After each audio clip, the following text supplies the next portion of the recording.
payoff time in the Kansas wheat fields, and farmers all over the state are out in force as harvest continues.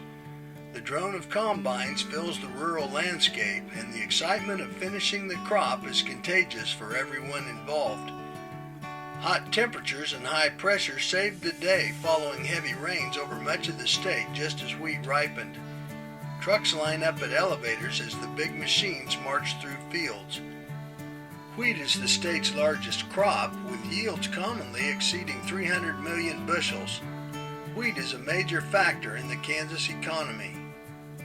The current harvest marks the end of a crop cycle started last September.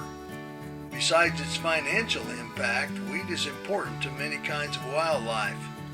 Deer and geese, among others, utilize green wheat as winter food, and pheasants heavily utilize the spring fields as nesting sites.